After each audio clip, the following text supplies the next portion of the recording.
Hey, you ever hear something and you just keep thinking about it? Like getting a song stuck in your head? Yeah, I guess. Well, there's been a quote that's been floating in my head. I keep thinking about it. All right. There are three kinds of people: those who make it happen, those who help make it happen, and those who wonder what happened. You ever hear that one? Yeah, I've heard versions of it. I think I've even been all three at different times in my life. Sometimes it seems like even in the same week. But now I'm trying to figure out, like, how do you know which one you actually are, like, most of the time? That's the important distinction, right? It's not about who you are occasionally, it's about who you are consistently. We all have moments of drifting, of stepping out, showing up behind the scenes or on top of, in front of the stage. But question worth asking is, what's your default? Who are you when you're not even thinking about it? Who are you when people aren't watching? Okay, that makes sense. So let's say I want to shift toward like making it happen. What would you say is the first step? Like, where do I begin? I think it starts with awareness. That's the bridge between where you are and where you want to go. It reminds me of Plato's Allegory of the Cave. You ever hear of it? Kinda. Shadows on the wall, people like chained in a cave. One guy breaks free, something like that. Yeah. These prisoners have been chained to only be able to look at the wall in front of them since birth. So it's all they've ever known. And right behind them is a fire that throws these shadows on the wall. And since they've basically been raised that way in this kind of environment, they think the shadows are real, like it's the truth. One day, one of the guys escapes.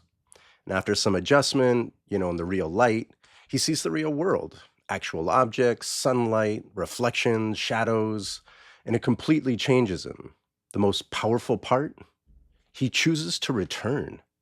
He goes back to the cave to tell the others and help them see what's real and what's not. Now, think about that for a second. The man didn't just make it happen for himself, he tried to make it happen for other people too. But the people that were still chained up, they didn't take it so well, did they? No. They rejected him. They mocked him. Some interpretations of the allegory even suggest that they'd rather kill him than accept what he saw. And that's the danger of comfort zones, right? Sometimes we'd rather stick with the familiar lies than face uncomfortable truths. But still, he returns. That's purpose. I think that's also legacy. And depending on where we are in life, we might be any one of those people, right? The prisoner who leaves, the ones who stay, or the ones who leave and then return to help the others see the light. Then it's not static. We shift roles depending on the situation, right? Exactly. But the key is to recognize your tendency. Because if you're usually watching life happen from the sidelines and that frustrates you, then maybe that's actually your wake up call. So, what helps us shift out of that cave dweller mindset or mentality? Autonomy, the awareness that you're the author of your life, not the system, not your past.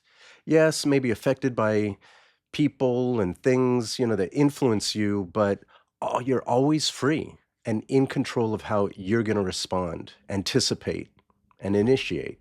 You're free to be yourself. But sometimes it feels like we're not, like life's just happening to us. That's true. And that's when you know it's time to take the pen back, right? Even if it's just rewriting one line at a time, it's like deciding how you want to respond instead of just react. That's autonomy in motion. So, autonomy isn't control over everything, it's control over our own direction. Exactly. And every decision, every time you choose to be awake to your life instead of asleep at the wheel, you're building your character, yourself. And character leads to legacy? Exactly. Now you're connecting it, right? Legacy isn't just a statue or a biography, it's how your presence ripples. It's Plato who had an idea and wanted to share it with others. I mean, we're still talking about it 2,000 years later. It's the guy who returns to help the others. It's being a part of something greater than yourself. It's the conversations that continue after you're gone. The way someone does something differently because of something you said or did, even if it's small, especially if it's small. Because that's where real change is born. And that's why returning to the cave mattered, right? Not to prove how far you've come, but to help somebody else see that they don't have to feel stuck anymore, even if they get confused and push back. I've definitely felt those perspectives before, flustered, sometimes even defensive, and curious other times. But let me ask you this. How do I know if I'm still in the cave? Like, how do I check myself? I guess ask yourself, when was the last time I challenged what I think I know?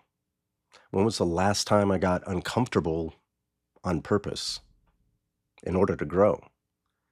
If it's been a while, you might be watching shadows without even realizing it. So if growth starts with awareness, then how does autonomy fit into all this? Hmm. Autonomy is about owning your story, right?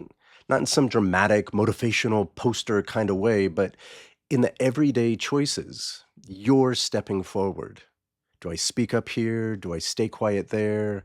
Do I choose out of fear, my principles, confusion, or clarity?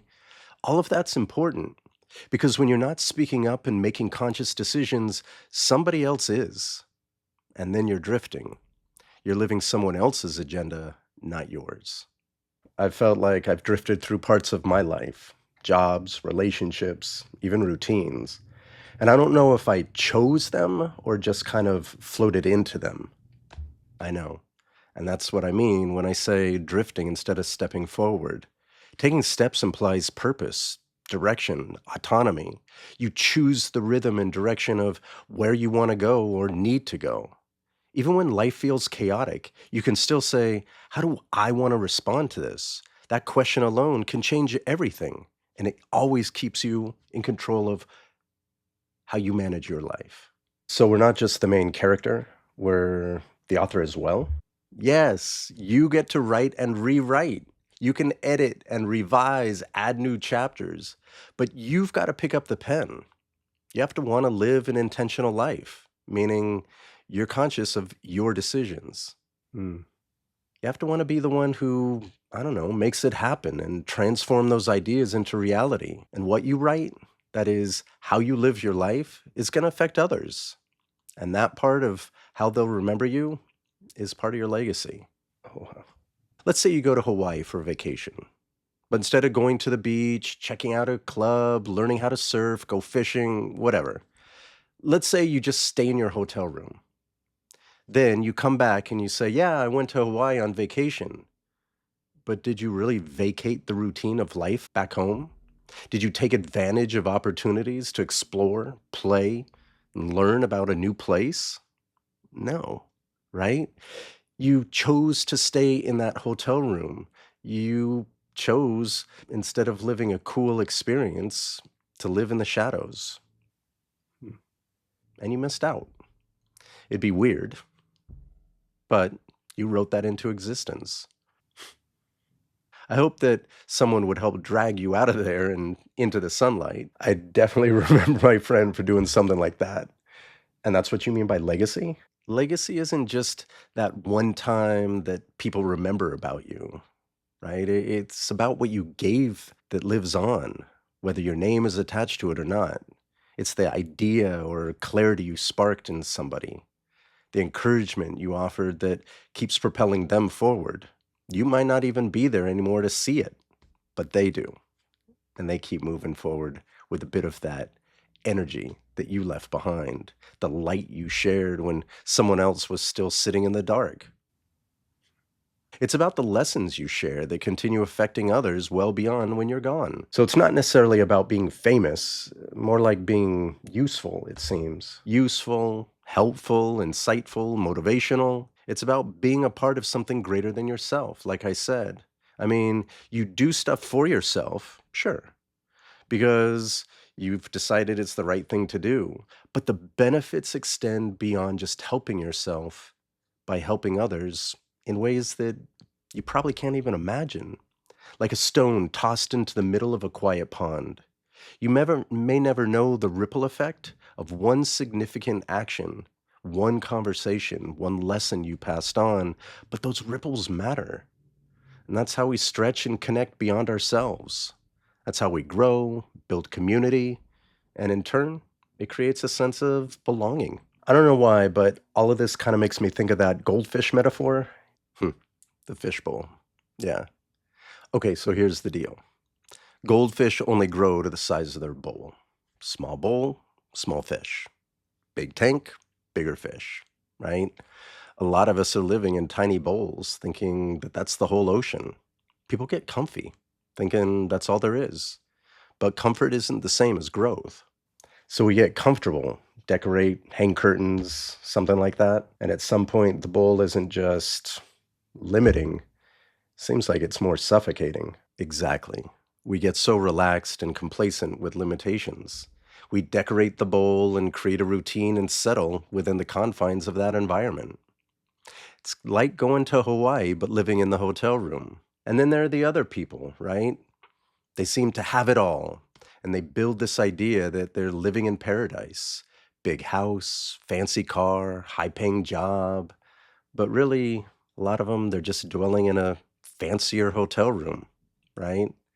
They've built their own cave with a wall of shadows. Mm. We fill it with things that basically distract us or convince ourselves it's all we need or all we deserve. But here's the cost, right?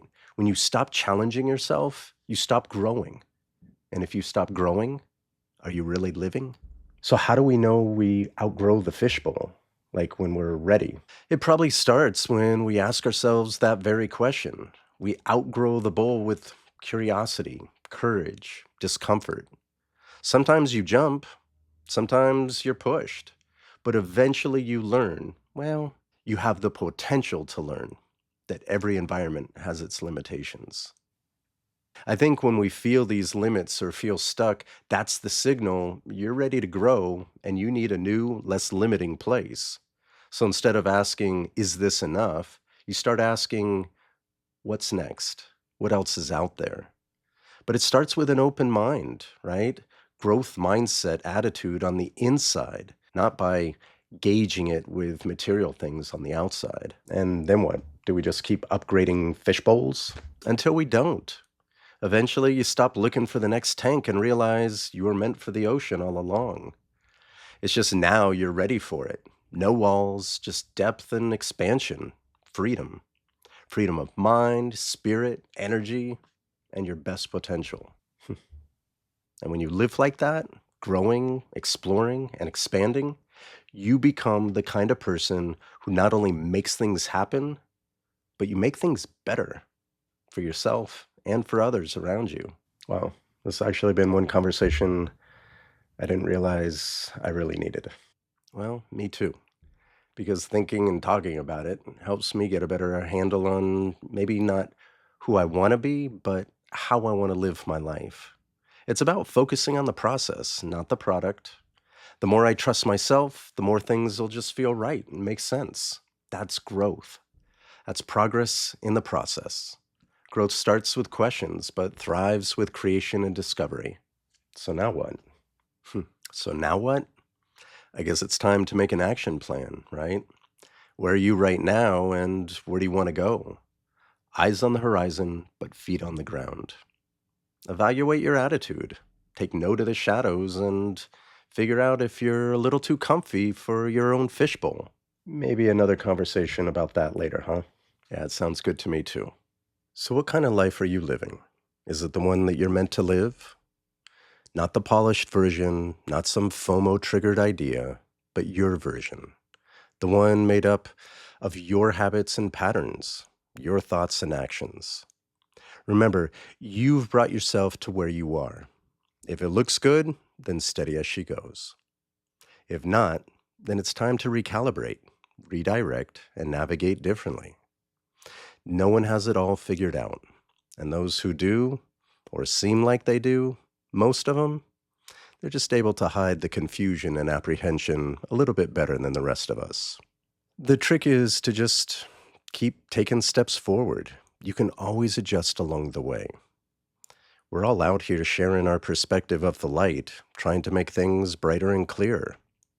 But maybe today you stop drifting and start deciding and stepping forward. If something from this conversation stayed with you, hold on to it, write it down, pursue it, let it grow. And if this resonated, please subscribe and follow for more conversations like this. Send it to somebody who you think might benefit, because insight is meant to travel in the light. Take care.